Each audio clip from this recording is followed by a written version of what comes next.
हरे कृष्णा भक्तों, आज मैं आपको लीला पुरुषोत्तम भगवान श्री कृष्ण की कथाओं में पूतना वध की कथा सुनाऊंगी।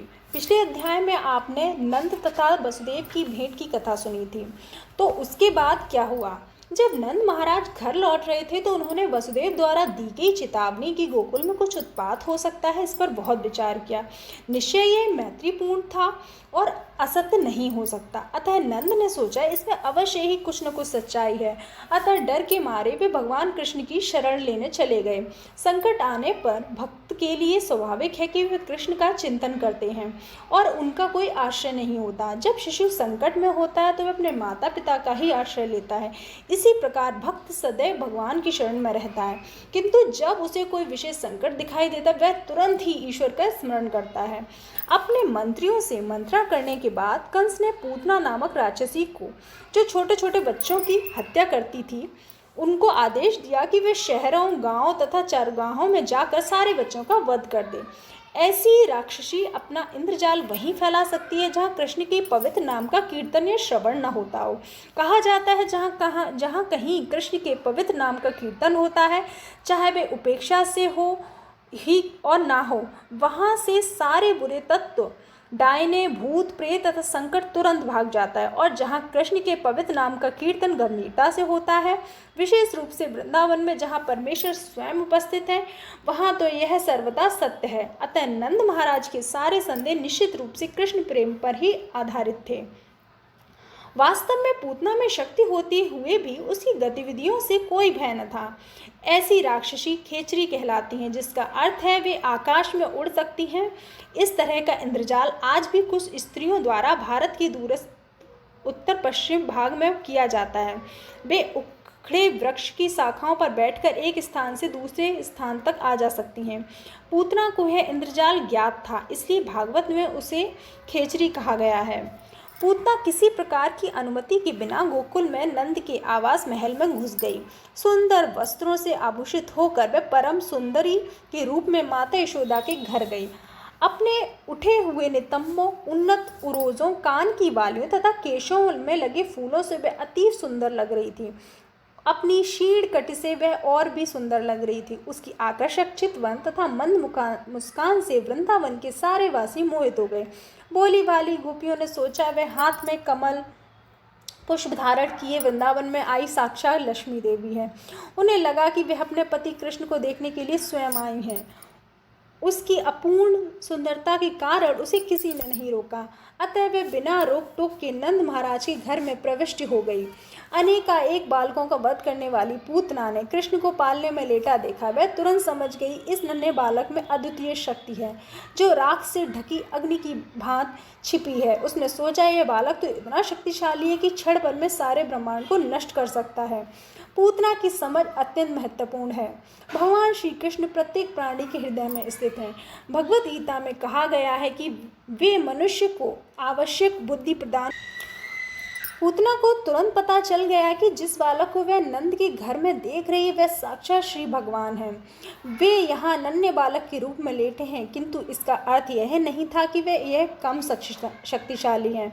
यह भौतिकवादी सिद्धांत है कि ईश्वर पूजा विकासवादी है। ठीक नहीं, कोई भी मनुष्य ध्यान या तपस्या द्वारा ईश्वर नहीं बन सकता। ईश्वर सदैव ईश्वर ही रहता है। कृष्ण बालक के रूप में उतने ही पूर्ण जितना एक विकसित युवक। मायावादी सिद्धांत के अनुसार जीवात्मा प्रारंभ में ईश्वर था, किंतु अब वह माया के प्रभाव से अभिभूत हो गया है।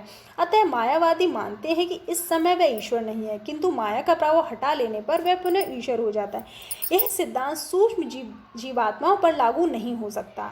जीवात्माएं श्री भगवान के शुद्र अंश हैं। वे मूल अग्नि के शुद्र अंश या चिंगारियां हैं।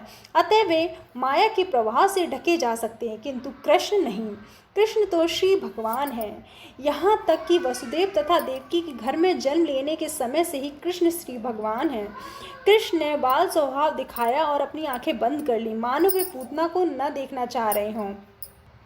भक्तगण उनके नेत्रों के बंद होने की तरह तरह से व्याख्यान करते हैं। कुछ का कहना है कृष्ण ने इसलिए अपनी आंखें बंद कर ली थी क्योंकि वे उस पूतना का मुंह नहीं देखना चाहते थे जिसने अनेक बालकों का वध कर दिया और अब वह उन्हें भी मारने आई है। अन्यों का कहना है कि उसे अंदर से कुछ अद्वितीय बातें ज्ञात हो रही थी और उसे विश्वास दिलाने के लिए उन्होंने अपनी आंखें बंद कर लीं जिससे वह भयभीत न हो। इतने पर भी कुछ दूसरे लोग इस प्रकार व्याख्या करते हैं, कृष्ण का अवतार असुरों का वध करने तथा भक्तों की रक्षा करने के लिए हुआ, जैसा कि भगवद गीता में कहा गया है। इस प्रकार उन्होंने जिस प्रथम असुर का वध करना था वह एक स्त्री थी। वैदिक नियमों के अनुसार स्त्री, ब्राह्मण, गाय या बालक का वध करना वर्जित है, किंतु कृष्ण को बाध्य होकर पूतना का वध करना पड़ा और चूंकि स्त्री वध शास्त्रों में उचित नहीं है इसलिए श्री कृष्ण के पास आंखें बंद करने के अतिरिक्त अन्य कोई चारा न था। एक दूसरी व्याख्या यह है कि कृष्ण ने इसलिए आंखें बंद की क्योंकि वे पूतना को मात्र अपनी धाय के रूप में मान रहे थे। पूतना कृष्ण के पास स्तनपान कराने आई थी। कृष्ण इतने कृपालु हैं कि यह जानते हुए भी कि पूतना उन्हें मारने आई है, उन्हें उसे अपनी धाय या माता के रूप में देखा। वैदिक मान्यता है कि माताएं 7 प्रकार की होती हैं: सखी माता, गुरु पत्नी, रानी, ब्राह्मणी, गाय, धाय तथा पृथ्वी। चूंकि पूतना कृष्ण को अपनी गोद में लेकर स्तनपान कराने आई थी अतः कृष्ण ने उसे अपने माता के रूप में स्वीकार किया। यह एक अन्य कारण समझा जा सकता है। कृष्ण ने अपनी आंखें बंद कर लीं। अब उन्हें धाय या माता का वध करना था इसलिए उन्होंने अपनी आंखें बंद कर ली, किंतु उन्होंने अपनी माता या धाय के वध करने तथा अपनी सगी माता या धर्म माता यशोदा के प्रति प्रेम करने में कोई अंतर नहीं रखा। हमें वेदों से यह भी जानकारी मिलती है कि पूतना के साथ भी मातृवत व्यवहार किया गया और यशोदा के साथ ही इस संसार से मुक्ति प्राप्त हुई है। जब बालक कृष्ण ने आंखें बंद कर ली तो पूतना ने उन्हें अपनी गोद में उठा लिया। उसे यह ज्ञात न था कि वह साक्षात मृत्यु को पकड़े है। यदि मनुष्य धोखे से रस्सी को सर्प मान बैठता है तो उसकी मृत्यु हो जाती। इसी प्रकार कृष्ण से भेंट होने से पूर्व पूतना अनेक बालकों का वध कर चुकी थी और उसने कृष्ण को भी उन्हीं के जैसा समझा, किंतु अब वह एक सांप को पकड़ने जा रही थी जो उसे तुरंत मार देगा। जब पूतना बालक कृष्ण को गोद में ले रही थी तो यशोदा तथा रोहिणी दोनों ही वहां उपस्थित थीं, किंतु उन्होंने मना नहीं किया क्योंकि वह सुंदर वस्त्रों से आभूषित थी। कृष्ण के प्रति मात्र प्रेम प्रदर्शित कर रही थी। वे यह समझ नहीं पाई कि वह अलंकृत म्यान के भीतर छिपी तलवार की भांति है। पूतना ने अपने स्तनों में घातक विष लगा रखा था और गोद लेते ही उसने कृष्ण को चूचक कृष्ण के मुख में लगा दिए। उससे आशा थी कि जो ही वह उसके स्तनों का पान करेगा त्यों ही मर जाएगा, किंतु कृष्ण ने क्रुद्ध होकर तुरंत मुंह में चूचक लगा लिया। उन्होंने विषयुक्त दूध के साथ साथ असुरनी के प्राण भी चूस लिए। दूसरे शब्दों में दूध पीने के साथ ही उन्होंने पूतना के प्राण भी चूस लिए। कृष्ण इतने दयालु हैं कि जब पूतना अपना पेयपान कराने आई तो उन्होंने उसकी मनोकामना पूरी की और उसके इस कार्य को माता का सा आचरण माना, किंतु वह और अधिक दुष्ट कार्य न कर सके इसलिए उसे तुरंत मार डाला। चूंकि यह असुरनी कृष्ण द्वारा मारी गई अतः उसे मोक्ष प्राप्त हुआ। जब कृष्ण ने अपनी छाती को अत्यंत बलपूर्वक दबाया और उसके प्राण हर लिए तो वह भूमि पर गिर पड़ी और अपने हाथ पैर फैलाकर चिल्लाने लगी, मुझे छोड़ दो, मुझे छोड़ दो। वह जोर से चिल्ला रही थी और उसका सारा शरीर पसीने से तर था। जब रोदन करती पूतना मर गई तो चारों ओर पृथ्वी तथा आकाश में उच्च तथा निम्न लोकों में तथा सभी दिशाओं में भयानक कंपन हुआ। लोगों ने सोचा कोई वज्रपात हुआ है। इस प्रकार पूतना के इंद्रजाल का दुख स्वप्न दूर हुआ और उसने एक विराट असुरनी जैसा अपना वास्तविक स्वरूप धारण कर लिया। उसने अपना भयानक मुंह खोल दिया और अपने हाथ पैर फैला दिए। वह उसी प्रकार गिर पड़ी जिस प्रकार इंद्र के वज्र प्रहार से वत्रासुर गिर पड़ा था। उसके सिर के लंबे लंबे केश उसके पूरे शरीर पर बिखर गए। उसका गिरा हुआ शरीर 12 मील तक फैला था, जिसके गिरने से सभी वृक्ष चूर चूर हो गए। जिस किसी ने उसके विशाल शरीर को देखा तो वह आश्चर्यचकित था। उसके दांत खुदी हुई सड़कें लग रहे थे और उसके नथने पर्वत कुंदराओं के समान प्रतीत हो रहे थे। उसके स्तन छोटी छोटी पहाड़ियों जैसे लग रहे थे और उसके केश विशाल लालाब झाड़ी के समान थे। उसकी आंखें आंखों के गड्ढे अंधकूपों के तुल्य, दोनों जांघें नदी के दोनों किनारों के सदृश, उसके दोनों हाथ दृढ़ निर्मित सेतुओं के समान तथा उसका उदर सूखे सरोवर की तरह लग रहा था। इस तरह सारे ग्वाल तथा गोपियां आश्चर्य एवं भय से चकित थीं। उसके गिरने से जो घोर शोर हुआ, उससे उनके मस्तिष्क तथा कानों पर आघात लगा और उनके हृदय तेजी से धड़कने लगे। जब गोपियों ने नन्हे कृष्ण को पूतना की गोद में निर्भय खेलता पाया तो वे तुरंत आ गईं और उन्हें उठा लिया। माता यशोदा, रोहिणी तथा अन्य गोपियों ने तुरंत ही चवर लेकर उनके शरीर की परिक्रमा करते हुए शुभ अनुष्ठान संपन्न किए। बालक को गोमूत्र से पूरी तरह नहलाया गया तथा पूरे शरीर में गोखुर से उठी धूल लगाई गई। इसका उद्देश्य नन्हे कृष्ण को भविष्य की अशुभ घटनाओं से बचाना था। इस घटना से पता चलता है कि परिवार, समाज तथा प्राणी मात्र के लिए गाय की कितनी महत्वता है। कृष्ण के दिव्य शरीर के लिए किसी संरक्षण की आवश्यकता नहीं थी, किंतु हमें गौओं की महत्वता का उपदेश देने के लिए भगवान के ऊपर गोबर का लेप किया गया, गोमूत्र से उन्हें नहलाया गया और गोवों से चलने से उठी धूल उन पर छिड़की गई। इस संस्कार के बाद यशोदा, रोहिणी समेत गोपियों ने विष्णु के नामों का उच्चारण किया, जिससे कृष्ण के शरीर की समस्त कुप्रभावों से पूरी सुरक्षा प्राप्त हो। उन्होंने अपने हाथ पैर धोए 3 बार जल का आचमन किया, जैसा कि मंत्रोच्चारण के पूर्व करने का रिवाज है। उन्होंने इस प्रकार कहा, हे कृष्ण मणिमान, भगवान आपकी घुटनों की ओर भगवान यज्ञ आपकी जांघों की रक्षा करें। अज नाम से विख्यात भगवान विष्णु आपके पांवों की रक्षा करें। भगवान अच्युत आपकी कमर के ऊपर भाग की और भगवान हयग्रीव आपके उदर की रक्षा करें। केशव आपके हृदय की रक्षा करें। भगवान ईश आपके वक्ष स्थल की रक्षा करें। भगवान सूर्य आपकी गर्दन की और भगवान विष्णु आपकी भुजाओं की रक्षा करें। भगवान उरुक्रम आपके मुख की रक्षा करें। भगवान ईश्वर आपके सिर की रक्षा करें। भगवान चक्रधर आपके आगे से तथा भगवान गदाधर आपके पीछे से रक्षा करें। धनुषधारी भगवान मधुसूदन आपकी दाईं ओर से और भगवान अर्जुन आपकी बाईं ओर से रक्षा करें। भगवान उरुगाय अपने शंख से आपकी सभी ओर से रक्षा करें। भगवान उपेंद्र आपकी ऊपर से रक्षा करें। भगवान ताक्षर पृथ्वी पर आपकी रक्षा करें।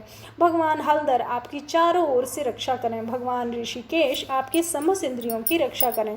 भगवान नारायण आपकी श्वास की और श्वेतदीप के स्वामी नारायण आपके हृदय और योगेश्वर मन की रक्षा करें। परशुग्रव आपकी बुद्धि की रक्षा करें। श्री भगवान आपकी आत्मा की रक्षा करें। आपकी खेलते समय भगवान गोविंद आपकी चारों दिशाओं से रक्षा करें और जब आप सो रहे हैं तो भगवान माधव आपकी सारे संकटों से रक्षा करें। जब आप चल फिर रहे हैं तो वैकुंठ के स्वामी आपको नीचे गिरने से बचाएं। जब आप बैठे हो तो भगवान नारायण आपकी सारी सुरक्षा प्रदान करें और जब आप खा रहे हैं तो समस्त यज्ञों के स्वामी आपको सभी प्रकार से रक्षा करें। इस तरह माता यशोदा बालक के शरीर के विभिन्न अंगों की रक्षा के लिए विष्णु के विविध नामों का उच्चारण करने लगी।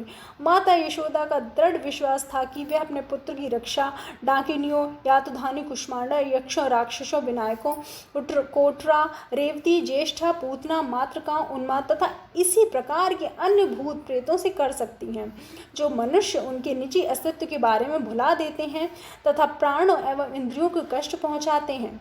ये कभी कभी स्वप्न में आते हैं और उत्पात मचाते हैं, तो कभी ये वृद्धा स्त्रियों के रूप में प्रकट होकर नन्हे पुत्र को बालकों का रक्त चूसते हैं। किंतु जहाँ भगवान नाम का कीर्तन होता है वहाँ पर ये भूत प्रेत ठहर नहीं पाते। माता यशोदा को गौवों तथा विष्णु के पवित्र नामों के वैदिक आदेशों के विषय में दृढ़ विश्वास था, अतः उन्होंने अपने पुत्र कृष्ण की रक्षा के लिए इन दोनों की शरण ग्रहण करी। उन्होंने विष्णु के समस्त नामों का उच्चारण किया, जिससे वे तुरंत अपने पुत्र की रक्षा कर सकें। वैदिक संस्कृति में आदिकाल से गोपालन तथा विष्णु नाम के कीर्तन पर बल दिया जाता है और आज भी ऐसे व्यक्ति हैं जो वैदिक प्रणाली का अनुगमन करते हैं। विशेषतः गृहस्थ लोग कम से कम 1 दर्जन गोवों पालते हैं और अपने घर में स्थापित भगवान विष्णु के आचार विग्रह की पूजा करते हैं।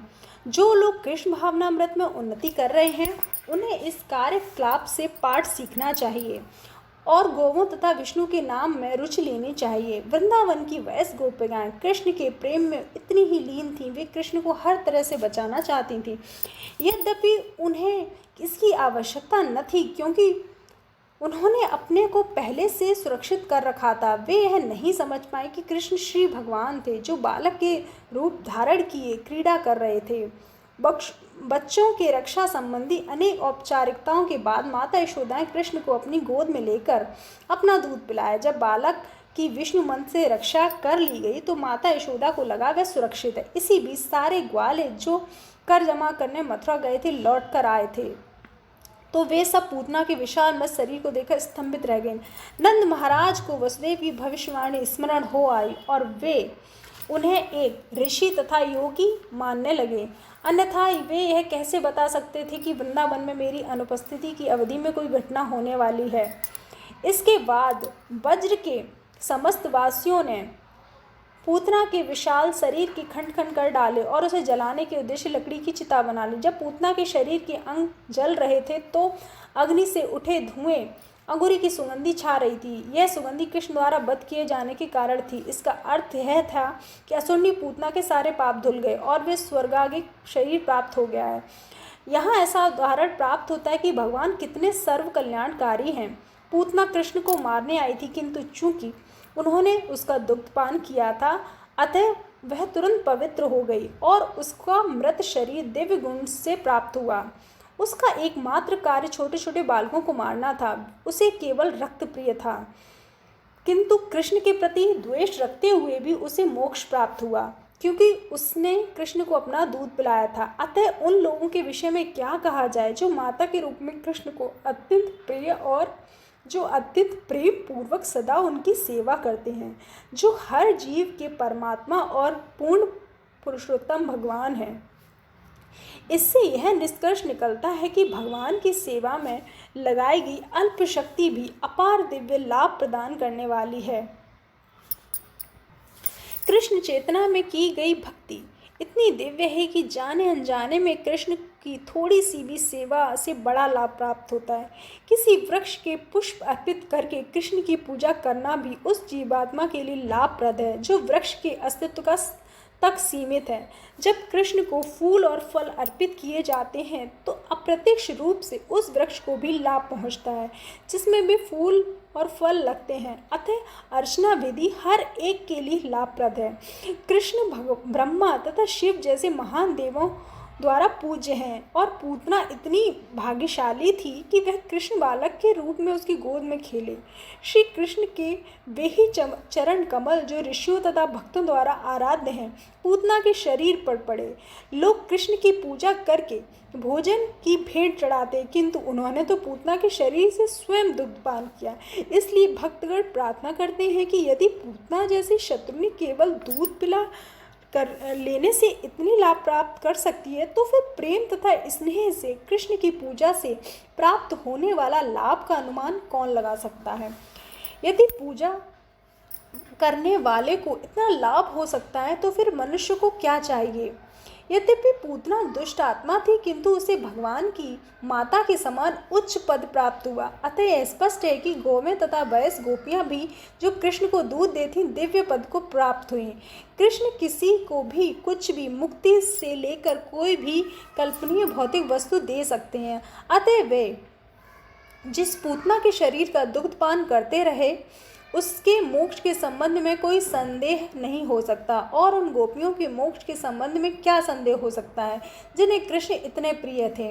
निसंदेह जिन समस्त गोपियों तथा ग्वालों एवं गायों ने वृंदावन में अत्यंत प्रेम तथा स्नेह से कृष्ण की सेवा की, वे सब इस भौतिक संसार की दयनीय दशा से मुक्त हो गए। जब समस्त वृंदावन वासियों की नाकों में पूतना के जलाने से उत्पन्न धुएं की सुगंधी गई तो वे एक दूसरे से पूछने लगे यह सुगंधी कहाँ से आ रही, और बातचीत के दौरान ही उन्हें ज्ञात हुआ कि सुगंध पूतना के जलने से उठे धुएं से है। कृष्ण उन्हें प्राणों से प्रिय थे और जैसे ही उन्होंने सुना कि कृष्ण द्वारा पूतना का वध हुआ है तो सबों ने प्रेमवश उस बालक को आशीष दिया। पूतना के जल जाने के बाद नंद महाराज घर आए और तुरंत ही बच्चे को गोद में उठाकर उसका सिर चूमा। इस प्रकार वे परम संतुष्ट हुए कि उनका नन्हा सा बालक इस महान विपदा से बच गया। श्री सुखदेव गोस्वामी उन समस्त व्यक्तियों को आशीर्वाद देते हैं जो कृष्ण द्वारा पूतना वध के इस वृत्तांत को सुनते हैं, क्योंकि उन्हें निश्चय ही गोविंद के वरदान की प्राप्ति होगी। इस प्रकार भक्तों, लीला पुरुषोत्तम भगवान श्री कृष्ण के अंतर्गत पूतना वध नामक छठे अध्याय का भक्ति वेदांत तात्पर्य पूर्ण हुआ। हरे कृष्णा।